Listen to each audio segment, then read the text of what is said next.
All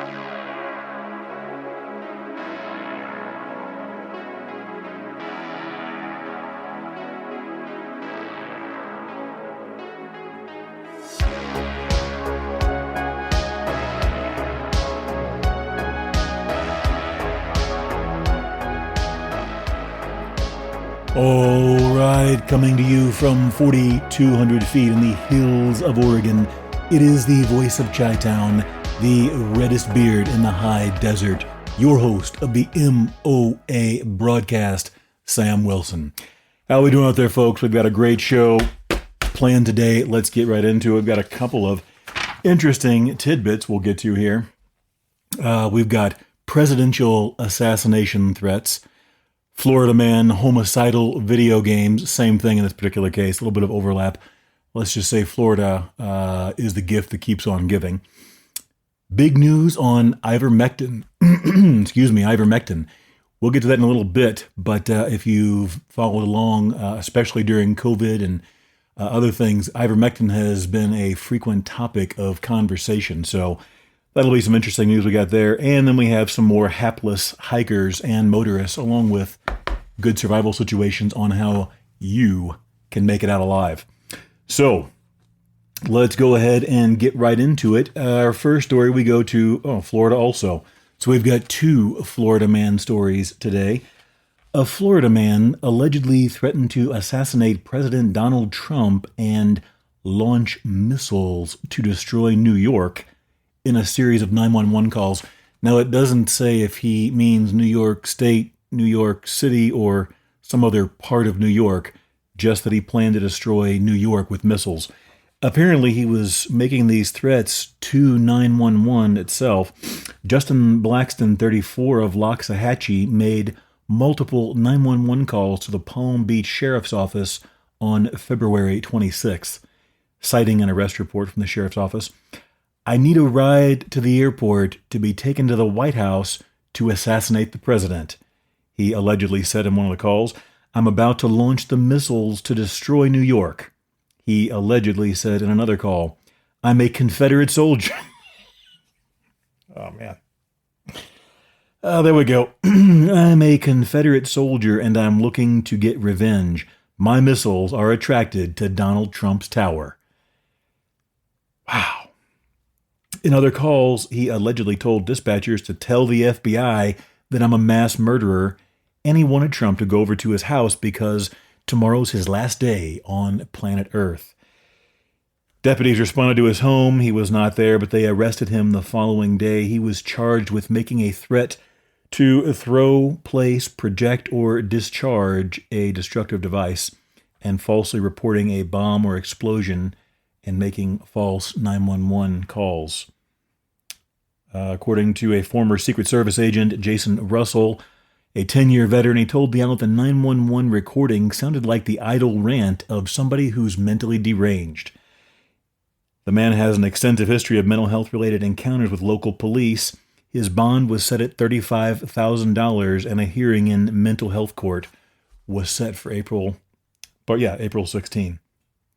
Wow, what a way to kick off your day. Multiple threats to assassinate the president, launch missiles, destroy New York. I'm not really sure where the Confederate soldier part comes from, though, and he's looking to get revenge. I mean, he's down south, I guess, in Florida, so I don't know about that one, where that all came together. Either way, he is in custody, I believe, and we will hear more from him on April 16. Now we move over a little bit to Fernandina Beach, Florida.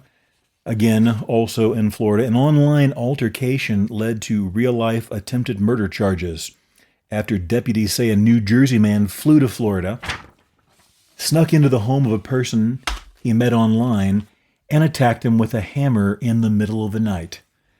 This is a weird one, Nassau County Sheriff Bill Leeper said during a press conference. The sheriff states that the man, Edward Kang, 20, hopped on a plane from Newark, New Jersey. I don't blame him for wanting to leave Jersey. If you ever live in the Northeast, most people try and avoid New Jersey at all costs. I'll just say that, and we'll leave it there. Maybe we'll get into that on a topic of a future show. But he got on a plane from Newark to Jacksonville, Florida, late Friday night. Upon landing, according to the sheriff, he got an Uber, checked into a hotel around 2 a.m. Then, I don't know if it happened right then or the next day. I can't imagine any hardware stores being open at 2 a.m., but it just says he then went to an area hardware store and purchased a hammer and a flashlight. Around 2 a.m. on Sunday, armed with his new hammer, the man entered the home of a gamer he met online. So apparently these two were gaming. I don't know much about video games. Excuse me, so I can't speak intelligently to that. But apparently they were on some type of, the sheriff speaks to it later on. He said that they were playing some type of game where you could fight and kill your opponent online. And I guess clearly there was some kind of back and forth with with personal information, because it seems he knew exactly where to go to find this person.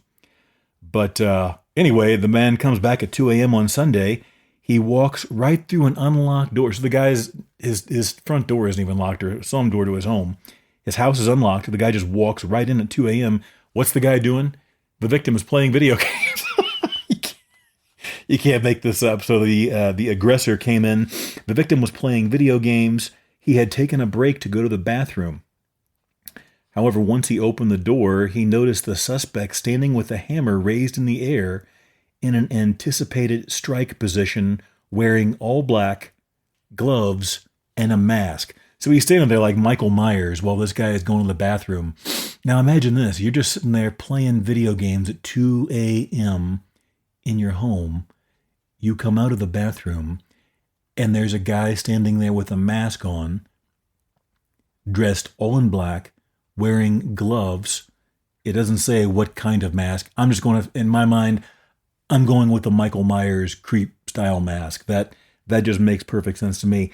And he's wielding a hammer held overhead, ready to do you some bodily harm. What a wild way to end your video game break. He probably had some Hot Pockets or pizza roll or something right there too. And I guess those are going to get cold now because these guys are going to the hospital. He broke into the victim's home to, we believe, kill the victim, the sheriff said. The suspect and the victim then began to struggle, and the victim wrestled the suspect to the ground. While the two were fighting, the victim's stepfather heard screams. When he entered the room and saw what was happening, he and his stepson disarmed the aggressor and held him until deputies arrived. Both men were taken to an area hospital for medical treatment, and then the aggressor was taken into custody.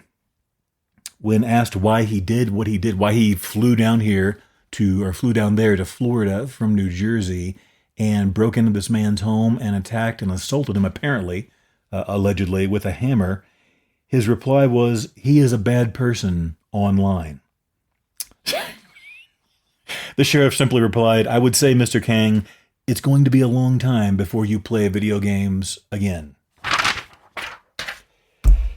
Man, what in the world are they doing down there in Florida? I guess, okay, technically, I guess you can't blame all of this on Florida.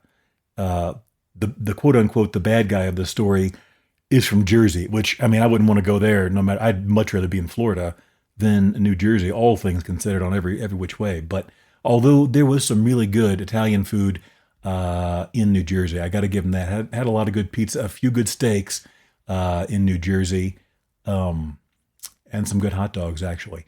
That being said, I could do without it, especially the cost of going over there and traveling. But man, what a wild, wild story. Okay, we go next to Lynn County, Oregon. This is about 2 hours south of Portland, give or take. For those of you non-Oregonians, 3 lost or stranded drivers were rescued from snowy forest roads in Lynn County Wednesday morning, according to the OSP. That's Oregon State Police. Shortly after 9 a.m., officers saw a car sitting on the shoulder of Highway 20 near milepost 68. They determined the driver, a 30-year-old woman, had left her vehicle for unknown reasons and walked up a nearby Forest Service road. There's not enough information really to figure out exactly what happened to get her here, but this lady seemingly, again, we don't have a lot of facts in the story, but she made some seemingly very poor decisions. She left her vehicle to go up a service road. I don't know if she was familiar with the area and thought she knew a way out. A lot of times these service roads, they go nowhere. They lead you into a place where lumber is cut or, a number of other things are done, but they oftentimes will take you deeper into the wilderness and they don't take you anywhere. Now, maybe this one didn't. There's a lot of service roads around here that they go nowhere and they get very rough very quickly. A lot of them are not maintained very well at all. So she left, she abandoned her vehicle. I guess it did not run anymore. It doesn't really say in the story that I could see. She walked up a nearby service road. The Lynn County Search and Rescue and an OSP team with a tracking dog helped search for the woman and found her lost and in distress about a mile from her car. So this is really the meat and potatoes, the heart of what we do here at the MOA, the Make It Out Alive broadcast. We look at situations like this. What could we do differently? Sometimes these stories are humorous. This lady makes that okay. So, a chuckle is okay. Unfortunately, sometimes they don't end so well. But what we like to do is look at what went wrong and what can we learn from this? What are practical, solutions you can implement today to not have this happen? This one, some of this seems pretty common sense. If your vehicle goes down, typically you're frequently recommend to stay with the vehicle. It's a lot easier to locate a vehicle than it is a person. And this is proven out in this case. They found her vehicle right there on the side of the highway. They needed a search and rescue team, an SAR team and dogs, or a dog, to find her on a forestry service road. So again, I don't know what her motivation was. Maybe she had a medical episode too. We don't know. It says OSP troopers stayed with her, built a fire, and gave her food and emergency blankets while a search and rescue team brought a snowcat to carry her back to the highway. A snowcat is one of those vehicles. They're great for going, basically all terrain. They're on tracks frequently to get her back to the highway. She was then taken to an area hospital for a medical evaluation. Now, get a load of this. While this is happening, the Lynn County Sheriff's Office received and responded to 2 separate calls from drivers stranded on forest roads in the snow. Sheriff Michelle Duncan asked people to remember to have a plan and bring emergency supplies whenever driving in snow or winter conditions. Always let a friend know, things we've talked about. Let someone know where you're going to be. A good idea to keep your car winter ready. And that's what we're going to get to here momentarily is what you should have in your vehicle kit. And again, this lady may have been having a medical emergency that prevented her from thinking clearly or whatever. We don't know why she left her vehicle and why they were looking for, if she had cell service. None of those things are answered by this particular article. So the crux of the matter here is, had she been in good health and okay, she may have, if she had the items she needed, she probably could have just stayed with her vehicle until help came. Now, maybe if it was cold enough and she didn't think she could stay in her car, I don't know. Like I said, bit of an interesting story. This can happen to anybody, though. True life story. When I was a kid, I remember I had to be about, I remember the jacket that I had on, and I had that jacket when I was about 12 to 14 years old. So one night, I worked nights with my dad occasionally from a very young age, and we were on our way home, and it was the middle of winter. And this is in Missouri, rural Missouri. Now, if you've never been to the Midwest is kind of an interesting climate situation. We get very, very hot summers and very, very cold and snowy, icy winters. In the Midwest, we frequently get ice storms, which can be very, very damaging and destructive. Ice is far worse than snow usually. It's basically impossible to drive safely on in most cases, and it brings down a lot of power lines, all kind of stuff. So fortunately, no snow or ice that night, but it was very cold. I remember thinking, as we were driving out that night at around 10 or 11, excuse me, that I should probably bring either a larger coat or scarf and gloves and such, but I didn't, because the reason being, we were driving a brand new car. My dad had just got this car, and so, you think, hey, nothing can happen. It's a brand new vehicle. Nothing's going to go wrong. Plus, I was 12 or 13 years old. So on our way back, I remember I was checking my watch. I had a Timex Ironman on, and it was around, it was like 2:30 something or so in the morning. And all of a sudden, boom, we had a blowout on this deserted state highway. Very remote, relatively speaking. And we're on the side of the road, and it's like, great. So we get out, like, let's pull over to a safe spot. We're going to walk back there and get the spare tire and change this thing. Open the trunk, and there's no spare tire. Now, I don't know why there was no spare tire in a brand new vehicle, but that was failure number one right there. We should have checked that. My dad, if you want to blame him, I don't. Everybody makes mistakes. He was a real good dude. You want to check and make sure your spare tire is there. Make sure it's aired up. I needed my spare tire a couple of months ago, and it was flat. Fortunately, I have an inflator in the vehicle, so no big deal. But there were no other tools, no other kit. I think we had a flashlight, but that was it. So what did we do? We had to hoof it. Now, we were at this point about 13, 14 miles from home, and it was bitter cold. So walking all the way home was not an option. This is before cell phones, man. So nobody had like a cell phone to, and even if we had one, I don't think they were out yet, but even if we had one, or not commonly anyway, there would have been no reception there. So we did something that would be almost unthinkable in today's world. We walked up to the nearest home we could find at like 2:33 in the morning and knocked on the door. And they opened it and they let us in their house. And my dad called home and mom came and got us, and we came back the next day and got the vehicle taken care of. But we had failures on multiple levels there. The tire wasn't there. We weren't prepared with a toolkit and a number of other things. So it can happen to anybody. You can better believe, though, the next day, my dad got that vehicle fully outfitted for just such emergencies. So fortunately, no casualties in that story. And that brings us to our vehicle emergency kit. What should you have in a vehicle emergency kit? I didn't do an exhaustive write-up because this is going to depend on your area, where you live, the weather, climate, how far away you are from, your next town and whatever. I'm going to go through most of what I didn't pull my whole kit out and go all the way through, but I did look at it and go by memory and pull a few of the components out. Here's what we got in my vehicle emergency kit. I live at 4,200 feet in the hills of Oregon. We have pretty long, cold, and sometimes harsh winters. So that's going to be probably the exposure will be the biggest danger here. So I kind of focused on that. I have multiple blankets. I've also got a spare pair of gloves and like a beanie, a sock cap type thing. Obviously a couple of bottles of water. You want to make sure if you have water bottles that these are not filled to capacity, because if you live in a cold climate and they freeze, they will burst. And when you need them, they will be dripped out all over the back, the back seat of your car, on the floorboards or whatever else. So just keep that in mind. Just throwing a brand new sealed water bottle in there may not be the best choice. Some snacks, nothing crazy or extensive with food in my particular case. I don't really think I'm going to be spending multiple days, hopefully, in the vehicle, unless something really goes wrong. If there was an emergency that was specific, then I would probably, try and plan ahead. So things like granola bars or power bars, that kind of stuff, nothing really complicated. It's basically going to be to munch on, hopefully, while you're safe and waiting for rescue of some sort. Flashlight. Any guy in America, most guys in America probably got 2 or 3 flashlights stuffed in their car in multiple places. Flares. This is particularly important if you're in a very dark area, or if you're like on a blind curve, to let people know to slow down as they come around if your vehicle is stuck and stranded in the road or whatever. Fire starting kit, self-explanatory. Tire repair plugs.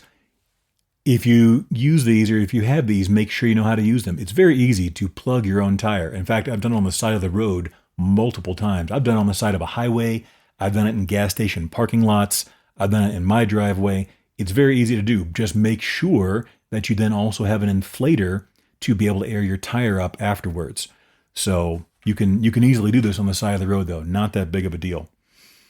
Let's see, a jack, spare tire, the appropriate lug wrench that you're going to need. And I always throw a 2x4 or 2, 1 to 2 foot length in there, or maybe a small piece of plywood or something, because sometimes you may be on ground that is very soggy or wet and damp.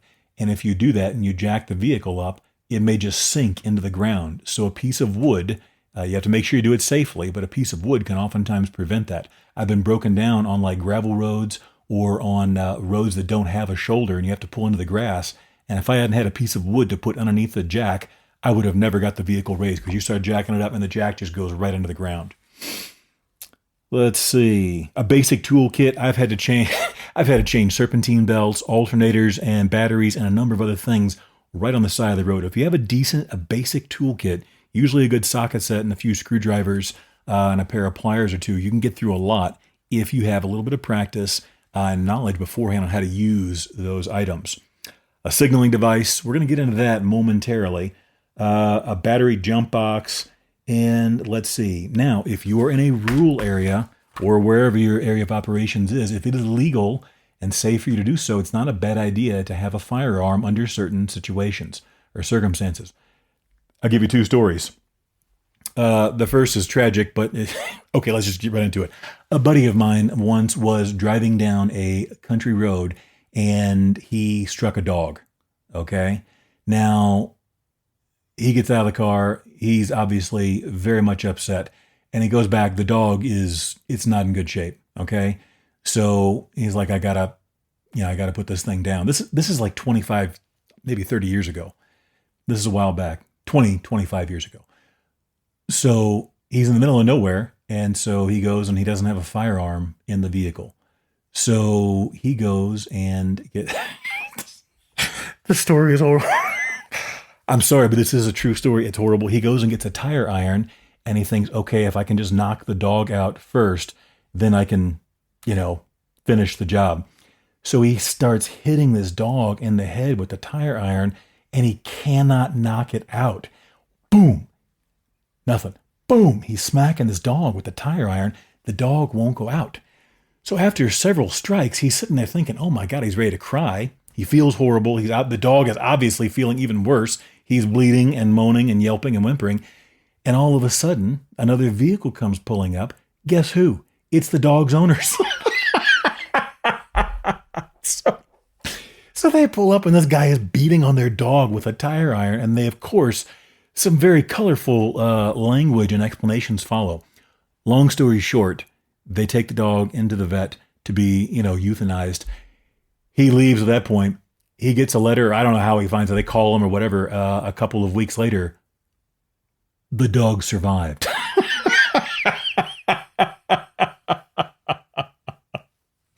I swear to goodness, this is a true story. So in that case, we're glad he didn't have a firearm. But I've got a story of a mountain lion. We're not going to be able to get to it in this half of the show. You never know. I've had other friends that have hit and struck animals, and they had to dispatch them because they're in a very remote area. The animal is suffering. So anyway, we're not going to recommend anything. You need to find out what's legal for you in your area, but that's something to think about. We're going to get into this a little deeper in the second half of the show, and we're also going to get into the Ivermectin story.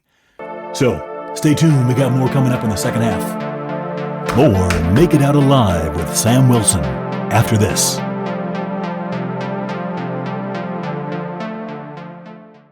Want to get your business noticed? Sponsor a show on KKFO Gold Country Radio on 103.3 FM and create awareness through on-air announcements, our online stream at goldcountryradio.org, and our podcasts that live on forever. Your message reaches a broad local audience while also targeting listeners who choose to tune in to the shows they love. Plus, we promote your sponsorship across our website and social media. For more information, email goldcountryradio@gmail.com. Call 541-238-6989 or visit goldcountryradio.org. Gold Country Radio, your message heard locally and beyond.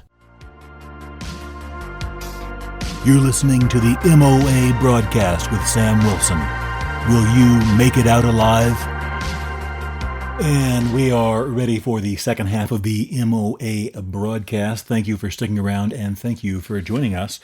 Don't forget, if you have any suggestions or questions, you can shoot us an email at info@gearconvoy.com. There you can leave suggestions, ask questions, or if you want to get something on air, you can do that too. We also have a Patreon page. If you would like to get the video version of this podcast, go to Patreon, the www.patreon.com/Gear Convoy, I believe. Look for Gear Convoy or Sam Wilson MOA Broadcast. You can find it there. The links are also on our website at www.gearconvoy.com. It's all over the place. You can't miss it. But the video adds a little nice touch. And there's also subscriptions and things you can do to get more features. Now, that being said, we left off the first half. We were talking about a vehicle emergency kit. We didn't get to knife. You need to have a knife in there as well. Like I said, most guys, knives are like flashlights. Most guys in America are going to have 2 or 3 knives, stashed around, pocket knives, emergency knives, whatever, in their truck, in a toolbox, whatever else. So that usually isn't a big problem. You may want a small hatchet or a saw or machete or whatever, depending on where you're at, but usually a cutting implement of some sort. The idea, again, with all of the underlying theme with all that we do here, the idea is to hopefully prevent yourself from being found in one of these emergency situations in the first place. Sometimes it cannot be avoided. It's happened to me on a number of occasions, things that were completely beyond my control. And, you got to be prepared. And if you're not, then you pay the price. Like when my dad and I had to walk home in the middle of the night or walk to a farmhouse. Thank goodness that the homeowner was not trigger happy. I mean, some people will literally come out shooting first and they ask questions later. So anyway, where we left off, though, was the other item I didn't really get to was signaling device. Now, you may ask yourself, why is a signaling device, or why could a signaling device be important? We're going to do a quick news story here from an Arizona case. Now, this is a little bit different than a roadside emergency. This guy was a hiker. But we're going to read through this, take a couple of minutes, because it's very applicable. And this shows what the potential penalty or cost can be for not being prepared. An Arizona hiker who appealed his conviction for starting wildfires after getting lost on the trail has been ordered to pay nearly $300,000 in restitution to the U.S. Forest Service. Well, let's get into it. District Judge Michael T. Liberty, sorry if I'm pronouncing that incorrectly, delivered his verdict earlier this week in the 9th U.S. Circuit Court of Appeals, saying that Philip Powers had acted unreasonably when he set the fires. So let's get into what happened here. Powers was day hiking in hot weather in the Coconino National Forest in May of 2018 when he became lost and started a small fire to try to attract rescuers. Not unreasonable on its own. Fire restrictions were in effect in the area at the time, so there's a bit of a fine line. According to reporting by the Arizona Daily Independent, the following day, Powers started 2 more fires when he ran out of water and had to drink his own urine. Now, I don't know why people continue to do this. I don't know. There may be some benefit. I've done a lot of research on this. Most of the research I've come across has been you're not really doing yourself any good. Each time you consume or drink water, the wastes are excreted out. Okay, so once it cycles through the body and becomes urine, now it's packed with, or at least contains, a certain concentration of waste materials. When you drink it again, it gets cycled out again, and those concentrations of waste materials and potentially hazardous chemicals become higher. So you're really not doing yourself any favors. I suppose there may be some benefit to it, but medically, most of what I've read has been pretty much against it. That's another story, though. We don't give out medical advice here, just our observations. Now, that being said, thinking he had failed to attract the attention of a helicopter after setting the 3rd fire, Powers continued hiking and left behind a still smoldering blaze, which ultimately engulfed 230 acres before it was brought under control. More than 100 firefighters, 5 helicopters, 1 air attack, 4 crews, and 1 fire engine were involved in the firefighting effort. That's a big deal. Firefighters are very serious. Wildfires are very serious. This wasn't technically a wildfire; it's a forest fire, or however they classify it. Technically, that might be arson. I'm not sure. Either way, whatever it is, I'm not sure on the terminology there. We get wildfires every year just about here in Oregon. And I mean, it is no joke, man. And we saw what happened in LA and California recently. We've got, I think North Carolina? I read it was a couple of days ago. They're serious. These things can spread rapidly, especially in the middle of summer when you got, dry ground, dry timber. It can get serious. Okay. In 2023, Powers had been found guilty on 7 misdemeanor counts and faced up to 3.5 years in jail. The Tempe resident appealed his conviction based on the necessity defense, claiming he believed he was going to die. He was denied because Liberty said the harm he faced at the time of lighting the fires was not sufficiently imminent, and the defendant did not appear immediately dire to his rescuers when they found him. Powers also failed to use a nearby fire pit nor make any effort to contain the fires, such as clearing dead brush, which was ruled objectively unreasonable. This is why a signaling device is so important. Now, you may not need to use your signaling device, but really the point of this story is to show the contrast. A poor decision, which is what the courts basically said. He didn't make a good decision, and he didn't prepare himself for it, and it cost 230 acres, according to the story this fire ran. This guy was held accountable for that. He had the idea to start a fire, to signal, okay, but in execution, he didn't, apparently he didn't think this all the way through because it spread to 230 acres. Now, the problems for ramifications for him, well, let's just read the last paragraph. Finally, though Powers had brought food, 3 liters of water, a machete, knife, and lighter, he was not carrying a paper map or compass for navigation, and the judges say he was reckless and negligent in preparing for the hike, ordering him to pay $293,413.71 in restitution costs. So, a couple of takeaways. I mean, number one, fortunately, the guy made it out alive, right? That's the important thing on one face of it. Made it out alive. The sad thing is it cost 230 acres and nearly $300,000 to square this away. I don't know if he's still appealing this or if they're going to, if he has any options at this point. But I'll bet he wishes he had had a different method of signaling, or he had let someone know where he was going to be. And the article does even mention PLBs, personal locator beacons. There are a number of these. Some of them are anywhere from a couple $100 up and down in price. And some you have to have a subscription service for and so forth. But that's peanuts compared to $300,000. I would imagine if he had the option to go back, he would he would much rather spend the $250, or they probably got them cheaper. I haven't looked at them in a while, but much better than $300,000. And the headache, how much time it takes to go through years of court like this. And now he's got, I believe he had criminal charges. He was found guilty on 7 misdemeanor counts and faced up to 3.5 years in jail. It doesn't say exactly what the disposition was of the charges and the jail time, but either way, it's a mess. So the other takeaway, the point of this is the courts looked at his preparation, they looked at his gear, they looked at his planning, and they found because he didn't have a paper map or a compass for navigation and maybe who knows whatever else, they found him reckless and negligent in preparing for the hike.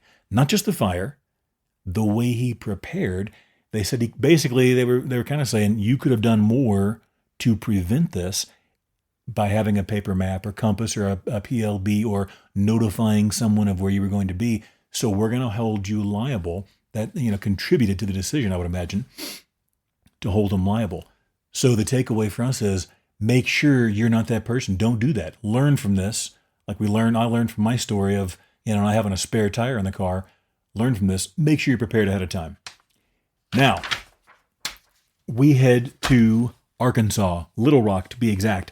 An Arkansas bill that would allow Ivermectin, an anti-parasitic drug, to be sold over the counter has passed in the Senate with a 31-4 vote on March 6th.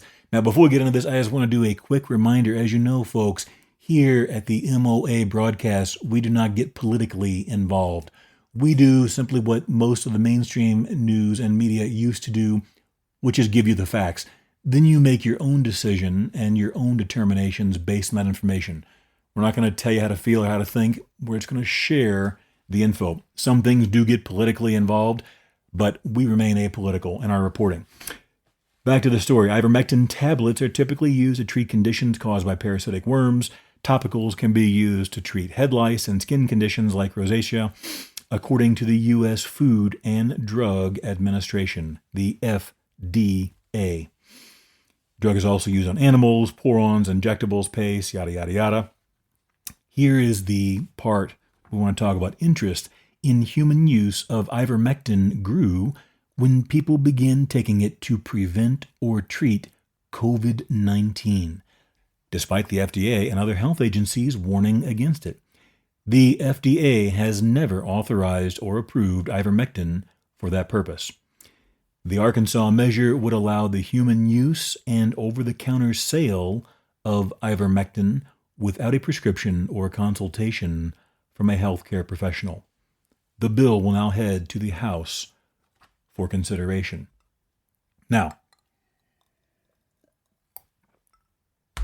excuse me. Why is this important?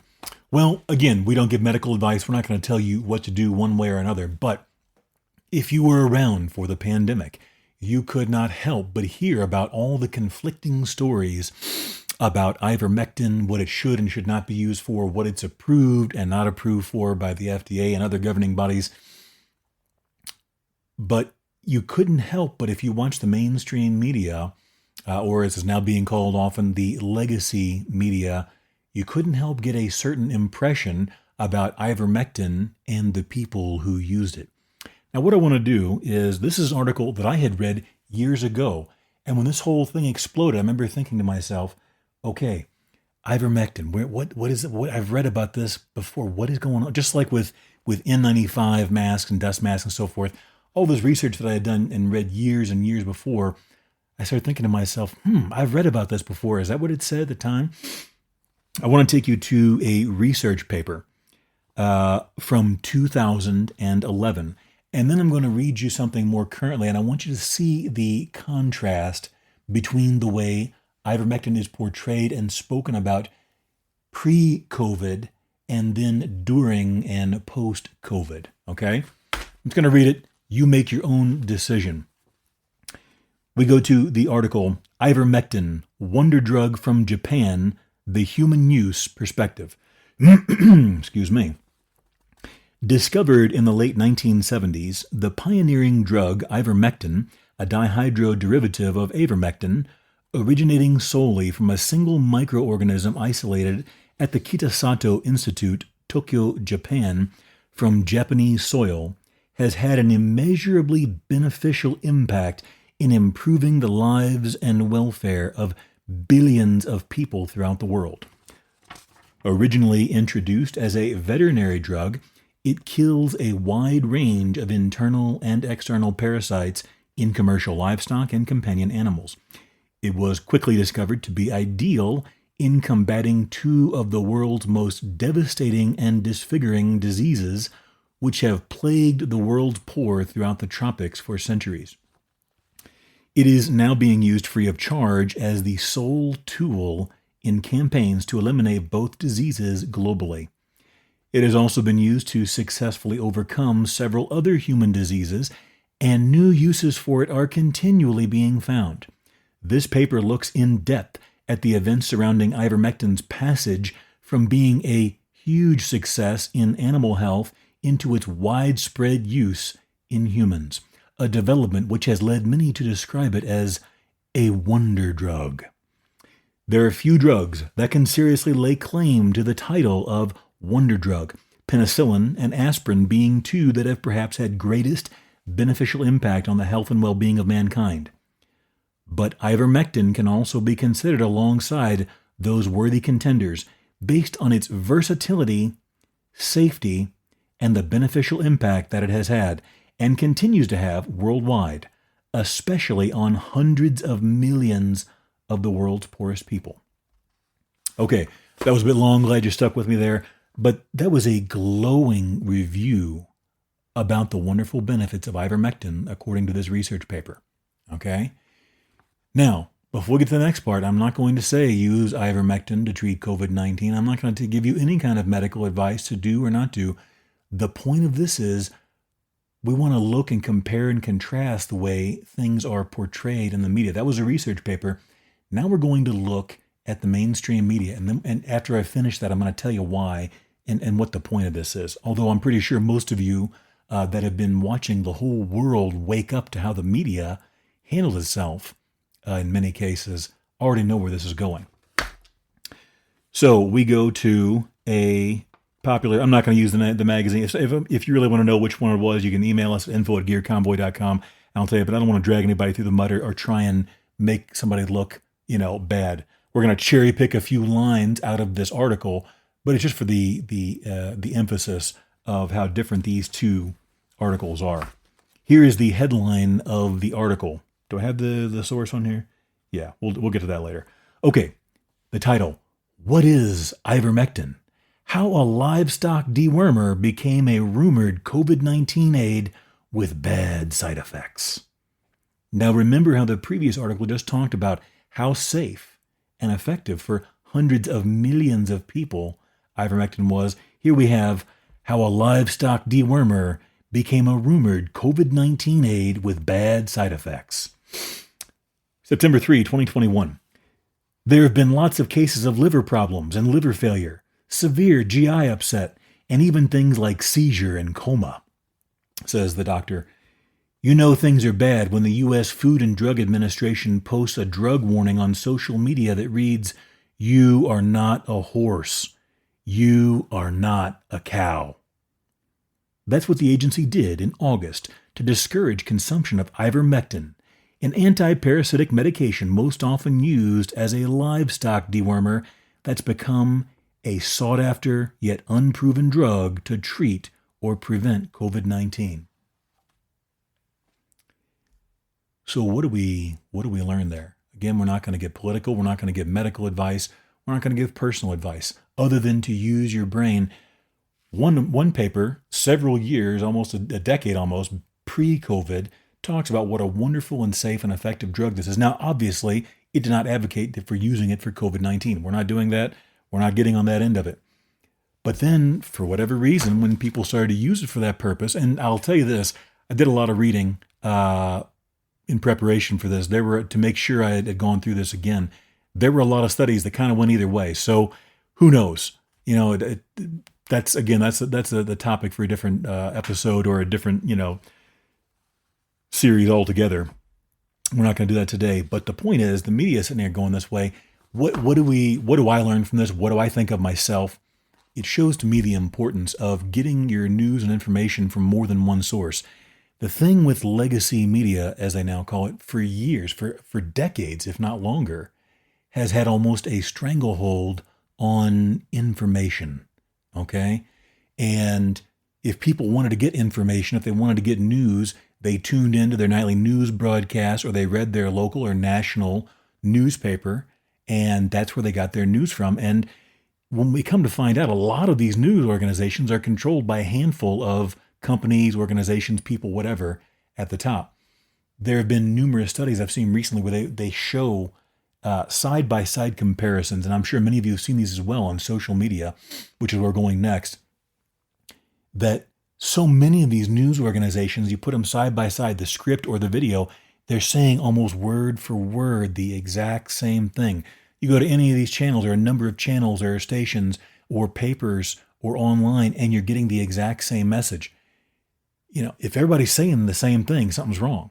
And that goes back to, again, part of the problem being they're not just giving us raw data, which is what I want, and what you should probably want too. I don't want someone else's opinions. They may have different beliefs than me. They may have different goals, different circumstances. I want information.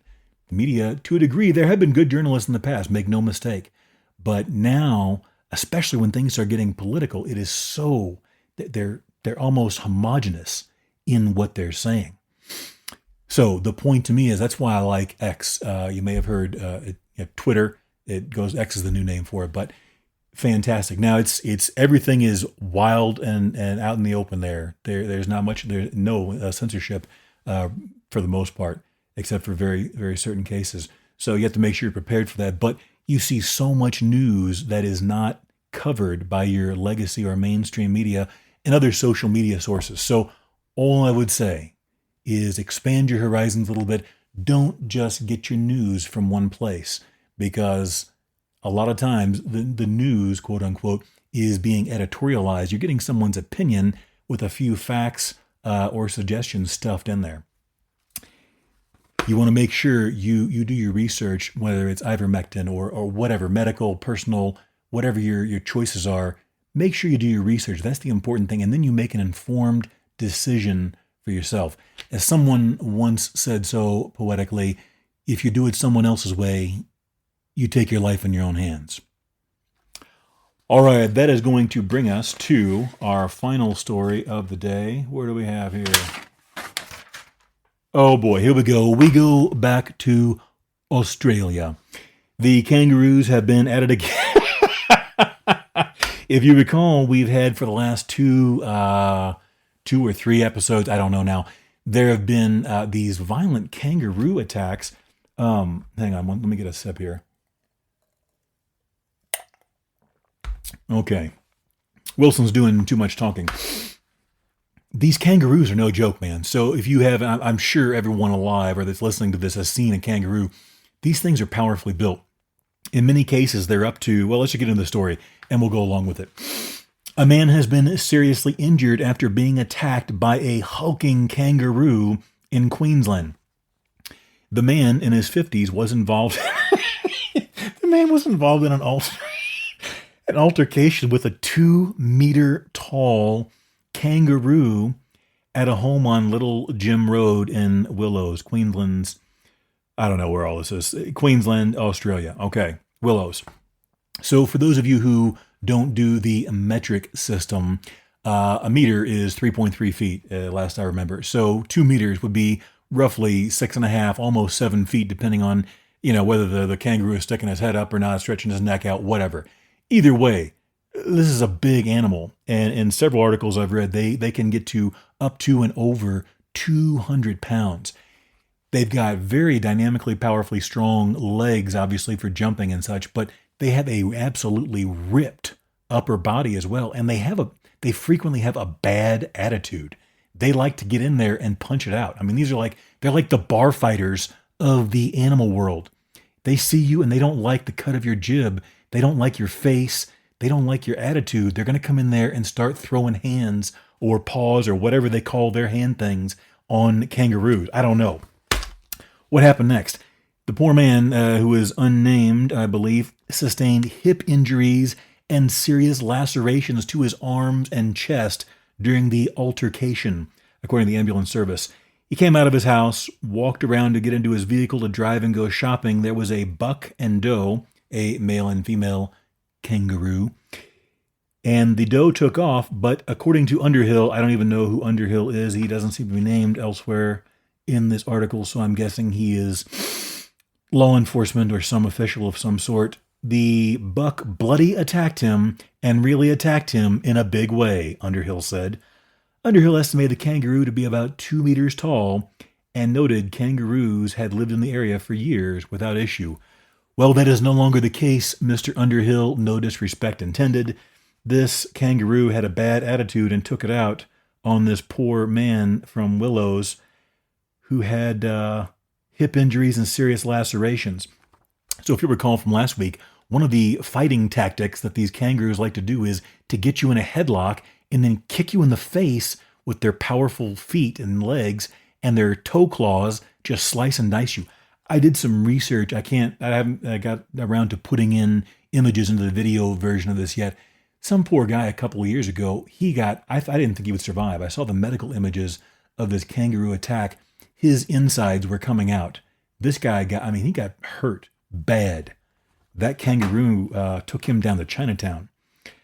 So, despite that, authorities did issue a public warning about 2 large male kangaroos in Willows as they may pose a danger. These roos have been around here for years and we've never had a problem, but unfortunately, these 2 big bucks have taken in their heads to attack people, Underhill said.